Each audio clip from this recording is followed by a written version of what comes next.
বিসমিল্লাহির রহমানির রহিম। দর্শক, আমরা আমাদের এই চ্যানেল থেকে বিল্ডিংয়ের ফ্লোর প্ল্যান এবং কনস্ট্রাকশন সাইটের বিভিন্ন ধরনের ভিডিও আপনাদের মাঝে দেখানোর চেষ্টা করি। যারা এ ধরনের ভিডিও পেতে আগ্রহী চ্যানেলটি সাবস্ক্রাইব করবেন। আপনারা দেখতে পাচ্ছেন যে আমরা একটা 4 বেডরুমের একটা বাড়ির ডিজাইন নিয়ে এখানে আলোচনা করছি। এটা হচ্ছে সামনের দিকের অংশ বিল্ডিংয়ের। মাঝখানে সিঁড়িঘরটা।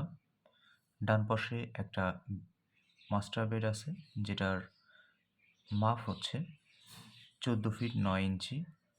এই ওয়াল থেকে এই ওয়াল পর্যন্ত মাপ, আর এই ওয়াল থেকে এই ওয়াল পর্যন্ত মাপ হচ্ছে 12 ফিট। সামনের দিকে 12 ফিট 7 ইঞ্চি বাই 3 ফিট 6 ইঞ্চির একটা বারান্দা রাখা আছে। মাস্টার বেডের সাথে একটা অ্যাটাচ টয়লেট রাখা আছে, যেটা 4 feet by 7 feet 10 inch. Dining স্পেসটা হচ্ছে মাঝখানে, যেটার মেজারমেন্ট হচ্ছে লম্বাটা হচ্ছে 19 ফিট 6 ইঞ্চি, আর এটা চওড়াটা হচ্ছে 13 ফিট 6 ইঞ্চি।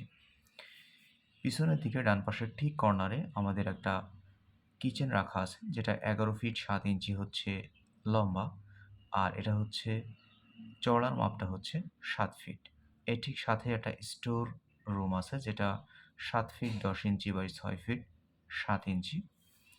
বাম পাশের কর্নারে আরেকটি বেডরুম রাখা আছে, যেটা হচ্ছে 14 ফিট বাই হচ্ছে 12 ফিট।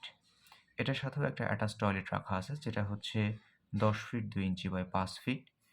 ঠিক এর সাথে একটা কমন টয়লেট রাখা আছে, যেটা মেজারমেন্ট হচ্ছে 10 feet 2 inch by 8 feet 1 inch. Front সাইডের দিকে আমরা বাম পাশের কর্নারে আরেকটি বেড পেয়ে যাচ্ছি, যেটার মাপ হচ্ছে 14 ফিট 9 ইঞ্চি বাই 12 ফিট। সামনের দিকে যে বেলকনি রাখা আছে, এটাও 12 ফিট 7 ইঞ্চি বাই 3 ফিট 6 ইঞ্চি। দর্শক, এ ধরনের ড্রয়িং এবং ডিজাইন পেতে চ্যানেলটি অবশ্যই সাবস্ক্রাইব করে রাখবেন।